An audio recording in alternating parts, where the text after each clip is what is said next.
working with Byron Donalds as Florida governor. But we're gonna work really hard this upcoming 2 years, and I know that Byron is gonna hit the ground running.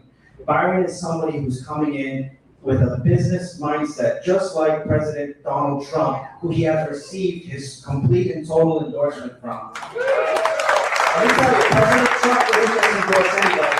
He endorses common sense people who share his vision, who share his mindset. And one of the things I love about Byron, and I've been saying this for a long time, is that we need an education renaissance in our country. Because unfortunately, for too long, we've had education completely missing the mark. Students have graduated with hundreds of thousands of dollars in debt, and then they can't find a job in the profession of the area where they study. That to me is missing the mark. So what Byron Donalds is doing, what he is prioritizing, is exactly what we need to do, not just in Florida, but in the entire country. We need to go back to getting students to learn trades, to learning things that actually will prepare them for the workforce. None of this woke theory stuff that they brainwash you with, and you can't do anything once you enter into the real world with. We need people who go there, who know how to use their hands, who know how to actually take a skill and provide a service that you and I, that we all care about. That is exactly what ABC is doing. So I want to thank ABC for being the premier organization that has helped, I'm telling you, thousands upon thousands of students. They have changed their lives. So a round of applause to Associated Builders and Contractors. They have changed so many lives. And I will tell you, I worked for a general contractor for about 7 years, and we were members of ABC throughout that entire time. And I would see stories of how students came up, they got trained into the ABC Institute, and then later on they got really good paying jobs. And some of them even opened up their own businesses in plumbing, in roofing, and as electrical contractors. So you have changed people's lives. Thank you, Sonny. Thank you, Peter, for the work that you do. But we look at the statistics and we see that people want more technical vocational jobs. I was actually looking at the degrees and the enrollment numbers, and did you know that the number of degrees, or the number of certifications for vocational education programs over the last 5 years has gone up about 5%, while enrollment in 4-year degrees and 2 years degrees has gone down by 4% for bachelor's degrees and 16% for associate's degrees. What does that tell you? That tells you that people want highly skilled jobs. And what better way to do it than within just 6 to 18 months, you come out already earning $90,000 a year with zero debt. It doesn't get much better than that, folks. So thank you, Governor Donalds, for prioritizing the need for our community to create actual jobs that pay people really good salaries and are actually changing lives every single day. Guys, without further ado, our next governor, Byron Donalds.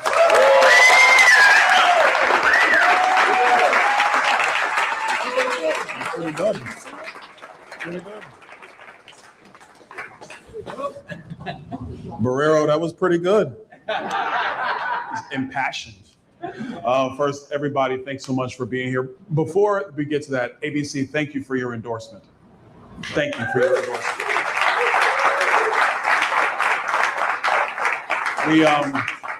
When I first got into the State House, this is a long time ago, almost 10 years ago. When I first got into the State House, one of the early things we started working on was vocational education and the trades. And then obviously, you know, with COVID and other issues picked up. And so I've not forgotten the work that we have to do in that part of our educational fabric here in Florida. And we are going to lead the way and get that job done and make sure that our young people have every pathway to be successful. I would be remiss if I didn't actually acknowledge some of the colleagues that we have in here from the state legislature right now. My good friend, known him a long time, Senator Brian Avila is here with us. We have State Representative Chip LaMarca. And Chip, you're looking spry, Chip. You look good. Looking good. Obviously, State Representative Barrero, known him a long time. His state house district actually comes over to Collier County where I live. So we've known each other a long time, and I know you only got 2 years left, but let me assure you, we're gonna put that to work. We're gonna get that done. She slipped in the back, but we have State Representative Meg Weinberger is here. She slipped in earlier. We have State Representative Tom Fabrizio is with us. State Representative Hillary Cassell. Hillary, great to see you. Thank you for being here. And State Representative Juan Porras. Juan, thank you so much for being here. So let me start here. In Florida, we have a major task ahead of us.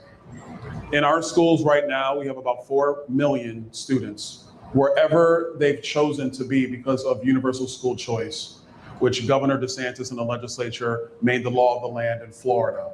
And we are grateful for the governor's service, his leadership, and making sure that our children, and most importantly, our parents, are at the head of the table when it comes to education in Florida. We salute the governor for his leadership.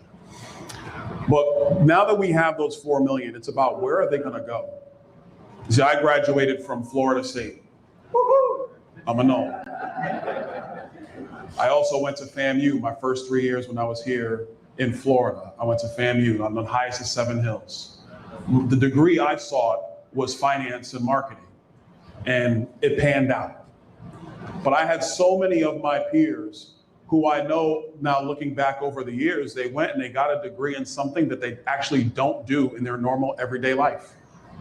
And so what that experience showed me and showed so many people that have been through the college and university system is that it's not just about the piece of paper that you get when you walk across that university stage. It is about the skill sets, it is about the credentials, it's about the apprenticeships and the internships along the way. And we also know that there are many ways to be successful in Florida. As I travel the state, there were a lot of business owners that never went to college or dropped out. Right there, didn't go. Business owner, how's business? I guess business was good, he's retired.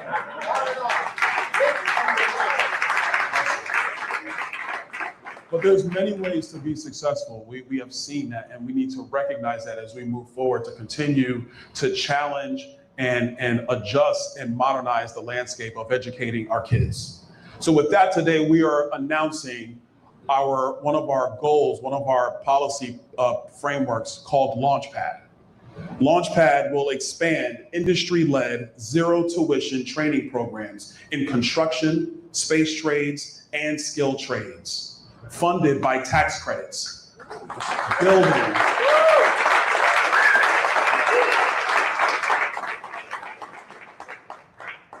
building Florida's next generation when it comes to young people being in these important industries, whether that's building roads or building rockets. This is essential for the future of our state. Right now in Florida, in the construction industry alone, there are somewhere over 400,000 jobs that are open today in 2025. We have 5 skilled workers who are retiring, and they're only being replaced by 1 worker, by 1. And this isn't just menial labor and work. You have people going into the trades making $28, $30, $35, $40 an hour, if not more. If you're a skilled trade, you want to be a welder, they're making 6 figures. Plumbers going on their way to making 6 figures, and so many other career paths. I was just in the other room, they were giving me a tutorial of a VR training simulator to be an electrician on a space station. Craziest thing ever. I had to open the airlock in VR. But being able to train people and help them achieve the skill set that they need so they can hit the ground running in their life, that's not just an important goal, that's the very foundation of why we educate people and why the state of Florida has always led the way in making sure our young people were prepared for their future. Launchpad is going to be driven by industry, not by government. We're not just going to hear from you guys the jobs that you're looking for, and then in CareerSource or in any other industry, it's tied up in bureaucracy or hoping that there's some appropriation or hoping that the school district decides to open up a lab. We want business and industry to lead the way. Employers will identify the high demand fields, and Florida will respond by building the partnerships and the pathways needed to meet those needs. Together, they develop a success plan that guides students towards a career, hopefully with a zero tuition outcome. That's what this is about.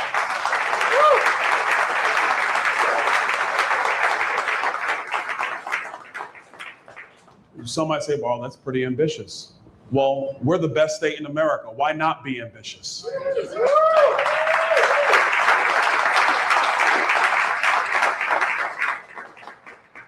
And the last thing I want to say is this, and then we'll open it up for questions from anybody. But our entire purpose, our entire philosophy behind Launchpad and the other parts of our policy that we're going to be launching over the next several weeks across the great state of Florida is that whether you're a kid who wants to build roads or rockets,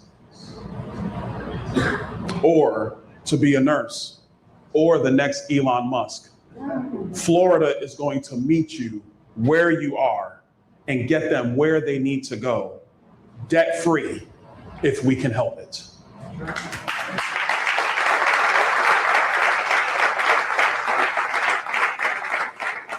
So I just want to thank everybody for being out here today. We are excited about Launchpad and what that's going to do. Also be ready, there's going to be many more announcements about other policy frameworks for not just a campaign, but this is for the future of Florida. My job in asking to be your next governor is to protect the Florida dream that we all love and to make sure that that Florida dream is alive and well for the future of our state and for the young people who are learning every single day here, trying to build their Florida dream the way so many of us have been blessed to build our Florida dream. Thank you, guys. Can I just say something before we start questions? He wants to interrupt me. Go ahead. Thank you, Congressman. That was amazing. I neglected two things. I do want to recognize my ABC leadership. I have a bunch of board members that are behind me in the audience. If you just raise your hand, I want to thank you for your leadership for this great organization. And I really want to thank my staff that put this together in record time. You guys are amazing. You did a great job. And I'm very grateful. All right, now questions. And by the way, to the staff, you did a great job, staff. I really thank you guys. I'm gonna come to you in a second. I think one thing, and the members here know, obviously the board members of ABC know, there are a lot of people who do the heavy lifting, not just for these events, but when it comes time to execute the plans that we have. And we can't get that done without the great staff that helps us all get there. So thank you guys. Seriously. Yes, sir. Can I ask a question? Oh, 1, 2. We'll go him first and you second. First of all, thank you very much for being here. I'm one of the members of the Palm Beach and Republicans. And not only do I want to thank you for this initiative, which I think is great, but the question that I'd like to ask is, with so many people moving to the free state of Florida, and obviously the attractiveness of being here, how do you plan to not only expand Florida's capabilities and bring all these people in, but also making sure that we have some costs that are somewhat maintained for those struggling families as well?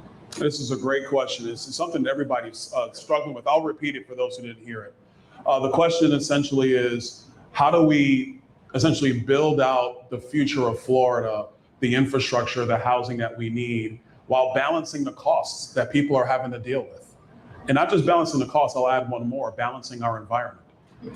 Because Florida is just really, we're an everything state. We do it all here. Last week, I was at a dairy farm up in Gilchrist County. I was in Gilchrist County at a dairy farm. I've been to a couple of our, we used to call them slaughterhouses. Now we call them meat houses now. I'm gonna get in trouble on that one, but who cares? We all know where it comes from, folks. We all know where it comes from. And so I will tell you, each aspect of Florida is important. Specific to your question, how are we gonna bring the two together? This is where regional planning is important for the future of our state.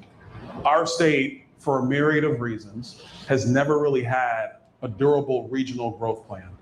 Miami-Dade, Broward, and Palm Beach County is the Southeast region. If you talk to the owner of the Dolphins, Mr. Ross, he calls it the Gold Coast.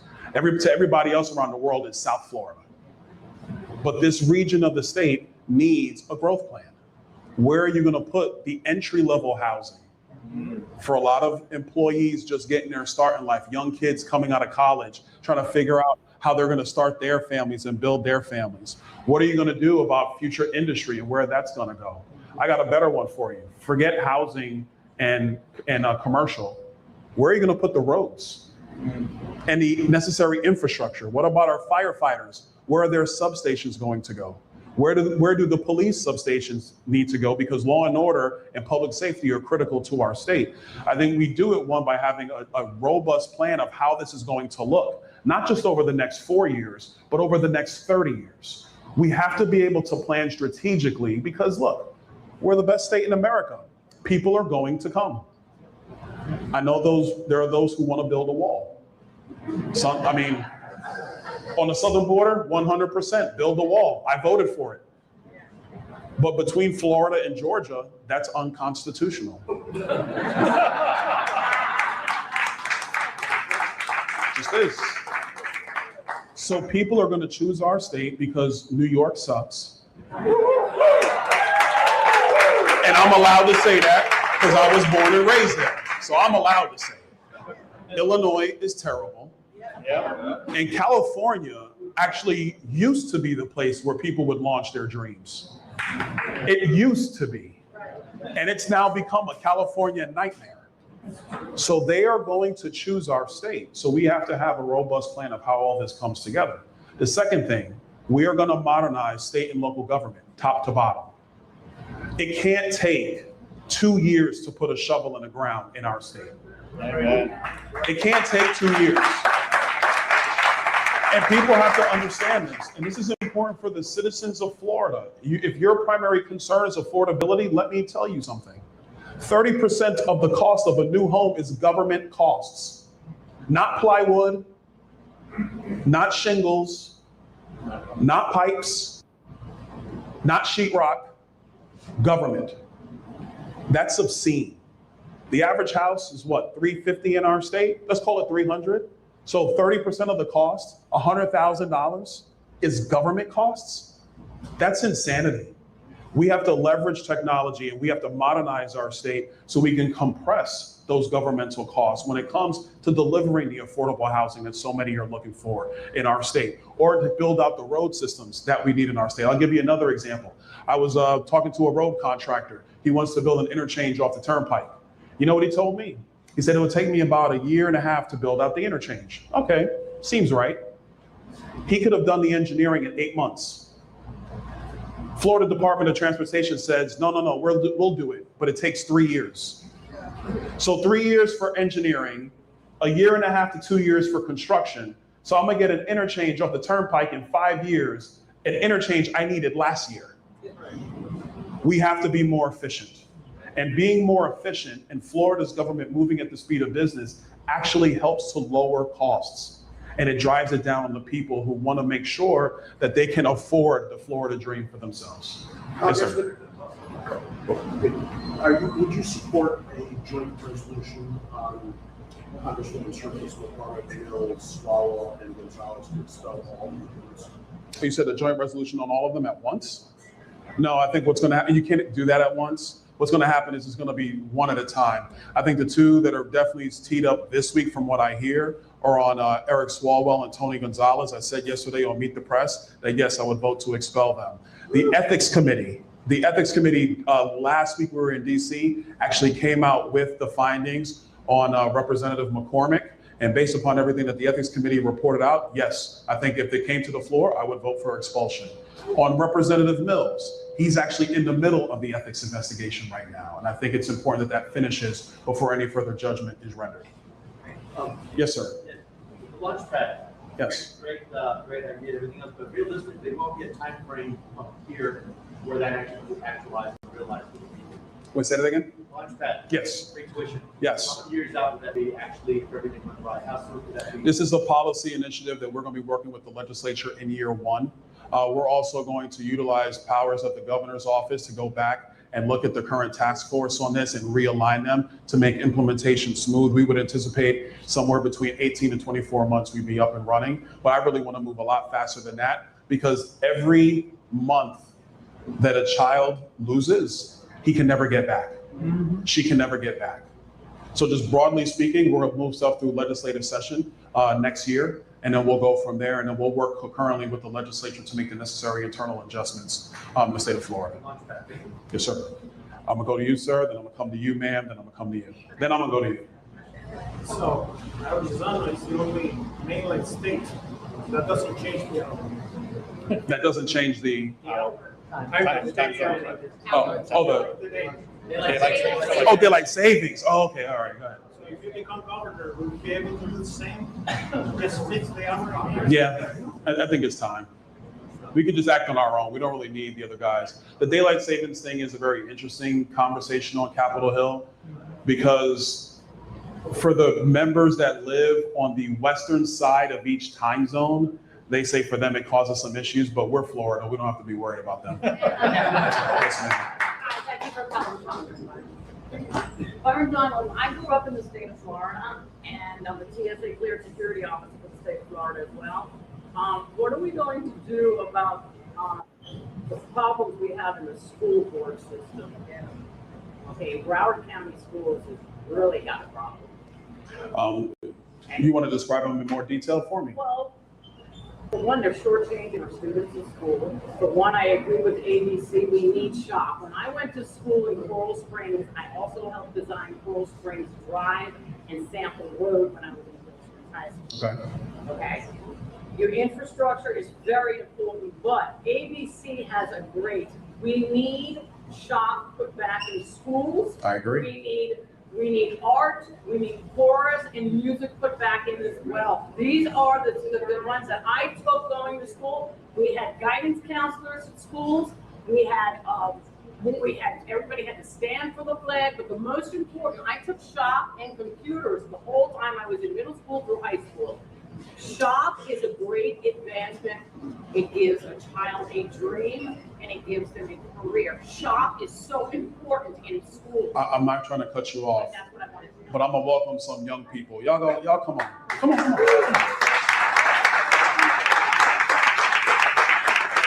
But I'm gonna come back to your question. I'm not done.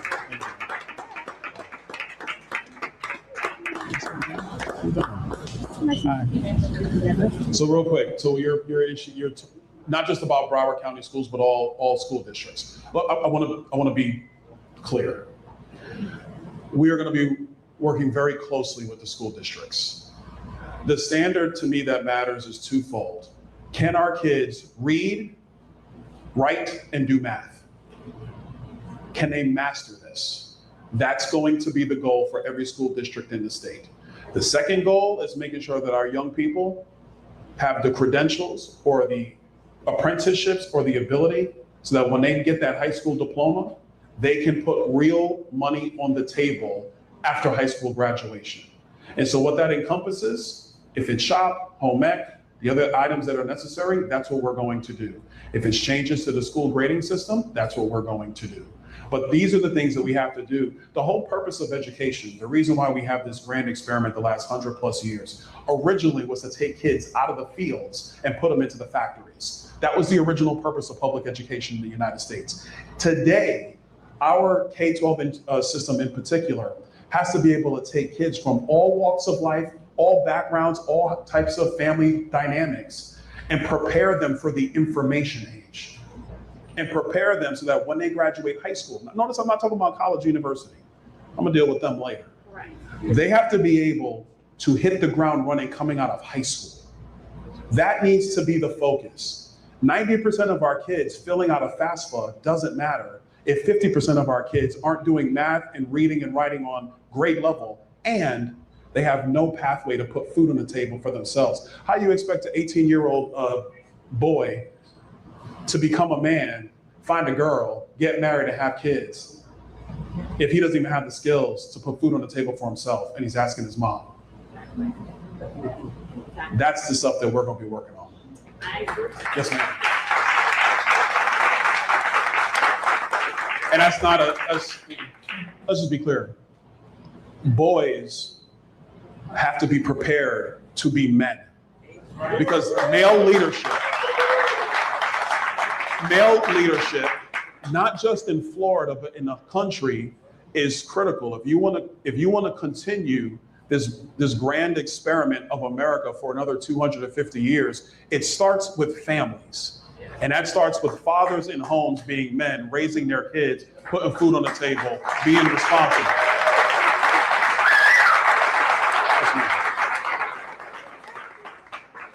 There are approximately 9.5 million people living in HOAs and condos. Yes, And the law favors the management companies. yes. What will you do to help these residents who are at the mercy of these thugs who financially rape them on a daily basis and there is nowhere for us to turn to? The DBPR needs to be redone completely because they're hopeless. What will you do to help us? One, yes, you're correct. DBPR is going to have to be redone when it comes to HOA and condo management. I know, and the author of the bill is actually here to let a lot of us. So yes, it does need to be reformed. We're going to make sure we spearhead that. The second thing is, and all associations are not the same, but in Florida law, they're all generally the same. We're going to have to figure out how to separate the wheat from the chaff. Here's the truth. There are some people who are going to want to keep their associations. Okay, that's fine. There are some associations, I used to live in one. It's also a reason why I don't live in one anymore, because I like being able to just do what I want. But there are other associations where a lot of the common area that was promised at the beginning of the development is no longer kept up. It's mostly limited. And so in those situations, I think it's important for those residents to be able to do what they need to do. The biggest thing we're going to have to cross, and I'm going to have Juan come over and talk about this in a second. The biggest thing we're going to have to make sure we cross and manage, if there's a dispute in a condo building, let's say all the unit owners on the 8th floor are pissed with one person who parties too much on the 9th floor. How do you adjudicate that? How do you manage that? And so it's some of those things that we're going to have to make sure as we work on this issue to give people true relief from some of these associations. I'm just telling you, that's the stuff I think about. But I'm going to have Juan come over here because that's the author of the bill. Yes, I know. And I want him to come and speak on it. Because we're going to work on this again, so I want him to come over and speak on it. Which is extremely important. Thank you. The most important thing for residents, and I'm speaking from experience because I've been investigating our community for the last 3 years, and on the evidence that I've gathered, they're now under investigation.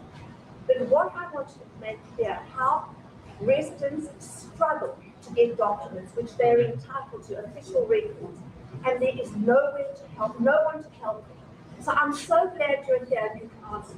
Yes, so thank you, Congressman, for giving me a minute, and thank you for that super important question. I think the HOA condo issue goes hand in hand with the affordability crisis I think that our state is coming to. So it's so important that, we work with Congressman Donalds when he gets to the governor's mansion and make sure we get that relief for all homeowners. We did have legislation pass the Florida House, if you didn't know, this year, HB 657, which would have not only included a community association court program so that homeowners like yourself, that others have that opportunity to take their issues to court or have somewhere an avenue to take their issues, because as we all know, and as Congressman Donalds said, as you guys said, DBPR does not work. DBPR is not a functioning agency when it comes to condos and HOAs. I represent some of the largest HOAs and condos in the state of Florida. I represent part of Southwest Miami-Dade. The Hammocks, which if any of you know the Hammocks, was the largest HOA crime bust, I think, in our state's history. We'll beat that record. Yes, so I promise you, with our House's leadership, with me, with Congressman Donalds in the governor's office, we're going to continue working on that legislation and make sure that homeowners get the relief that they are much needed. So thank you again, Congressman. Thank you for that awesome question. I promise I didn't pay her to be here. Whatever. Yeah, whatever. I got the lady right there. I know you had your hand. Yes, ma'am. Shouldn't our legislature be pursuing redistricting right now, and are you concerned it's going to make your colleagues more competitive? The question's about redistricting. Should the Florida legislature pursue it right now? Yes. Why? Because let's be very clear, what's been happening all around the country is that you see this battle over apportionment and how the House of Representatives, where I serve currently, is going to be managed. You have California and Virginia responding to Texas, and we've been watching all this kind of happen in Florida. And because of what now has been done in Virginia, now Florida needs to respond. You have Abigail Spanberger, who came in running as a moderate is coming in, and then she's basically changed Virginia's maps overnight. I know pending a vote of the citizens, we'll see what happens in Virginia, to go from, I think it's a 6-5 map, Democrat to Republican, to a 10-1 map overnight. So I think Governor DeSantis and the legislature are well within their rights and ability to redistrict Florida. Let me also add, we still believe in Florida that the last census was not done the best. If you're going to tell me that it was, I think, 131 residents who were counted in New York, now meant that New York kept a congressional district that, quite frankly, should be in Florida anyway, I just don't believe that. I never will, and we'll see what happens as we move to the next census. But that being said, I think the governor and the legislature are well within their rights to redistrict the state, and I support them in this. What about the Fair Districts Amendment? I mean, if it's about... I'm quite sure the governor and the legislature are going to comply with fair districts like they always have. Congressman, good morning. I wanted to ask you about the actions of President Trump and the United States Navy with Iranian ports, with the blockade. Entering illegal blocking the Strait of Hormuz. I wanted to get your reaction on that. Well, I think the president's move to do a blockade on the Strait of Hormuz is correct. Because what is happening right now is that the Iranians basically had full control, and they were only allowing through a handful of ships that were to their benefit, i.e., stuff for the Chinese. And so if they're going to use the Strait as an economic terror weapon against the entire world, then we're just going to cut that off. And then hopefully we can go back to the negotiation table to get something done. So I think the president is doing the right thing. And let me also state this for the record. I know we have many people, including in Florida, who are concerned about a never-ending war in the Middle East again. Knowing President Trump, knowing Secretary Rubio, that is not the goals and the aims that they have. This is very different from the Bush administration and that whole team there, very different team. So I think what you're going to see, they're going to do the blockade. Hopefully that the ceasefire holds around the blockade, and we'll see what goes back to the negotiating table. I will also add, what came out of the negotiations, as I understand it, is that the Iranians said that their nuclear material is not up for debate. Yeah. It's, oh yeah. I mean, look, the Iranians, by the way, this is important people understand.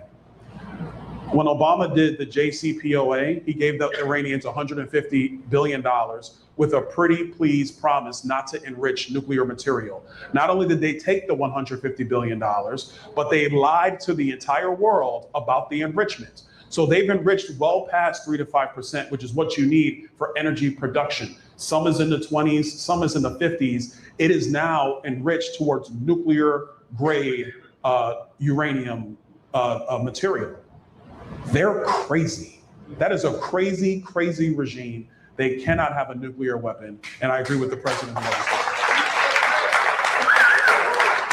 got time for two more, and then we'll wrap. Yeah.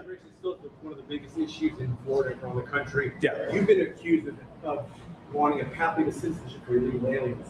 How do you respond to that, and what exactly is your position on that? Do you support deporting all illegals? My response is, I've never supported a pathway to citizenship. I know the video that people are referring to. I did an interview with CPAC back in 2021. This is before Joe Biden let in more than 10 million illegal aliens into the United States. And the question was about how do we actually bring immigration into common sense reality today? And I said, you have to start with border security. You have to start with security first, secure the border, get that done. The second thing you have to do is go through reforms of the visa system. H-1B visas, they gotta go. They've been abusing American workers. There's so many reforms in the visa process that are needed because this stuff was written in the 80s, not today.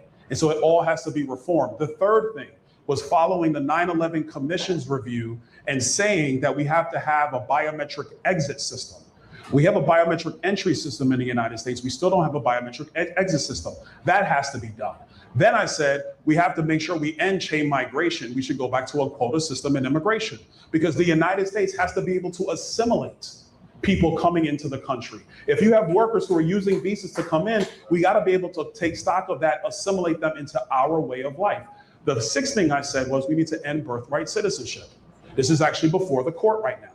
Birthright citizenship, in my view, is a bastardization of the 14th Amendment. because that was for black slaves. The 14th Amendment was written for the children of black slaves in order to give them citizenship in a country that had denied them and treated them, obviously, they were slaves, as slave labor. That's the purpose of the 14th, and all of the debates leading up to the 14th Amendment support that position. What the United States has done in practice, not by law, not by constitution, is that if you're just born in the United States, you've been granted citizenship. But let me explain what this means to people. The Chinese government has over 500 birth tourism companies where they have Chinese foreign nationals who basically come over on a tourist visa, give birth in the United States. The baby is now a US citizen under the way it's looked at, and then they go back to China. And then that child who has citizenship has the ability to come into the United States at any given point in time. The parents don't have allegiance to the United States. The parents are not subject to the jurisdiction of the United States, but the children are now somehow citizens. That's crazy. And that's what current interpretation does. So these are all the things I talked about in this video.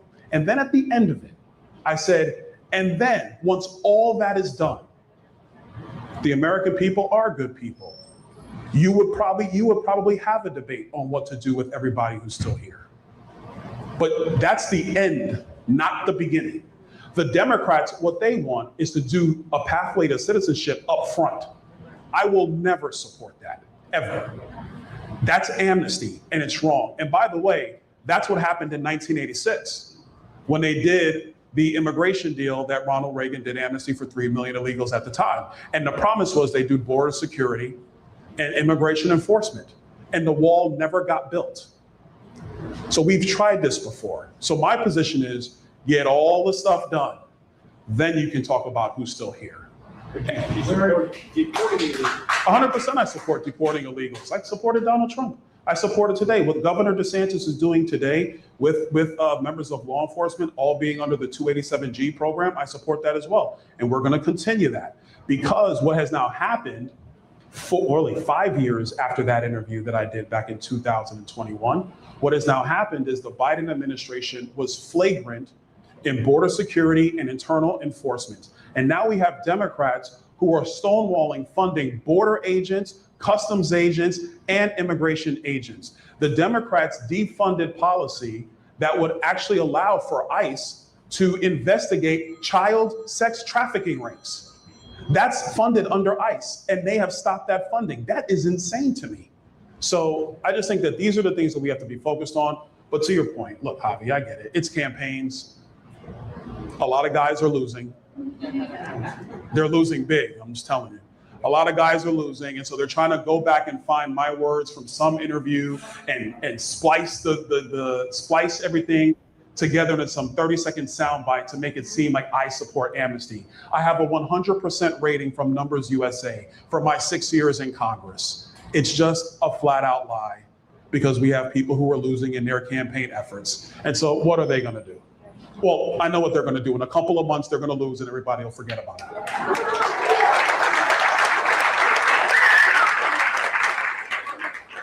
All right, well, hold on. He spliced his video and made his words seem different. My words get spliced all the time, you know. Right. They act like Leslie Stahl on 60 Minutes. That's what they like to do. All right, sir, you're right there. Last question. Question is, if you do the opinion of Governor DeSantis and Governor Scott, with what they've done in the past, like with the animal policy in your county, or they spent $2 million to make the animals be able to go underneath alligator out.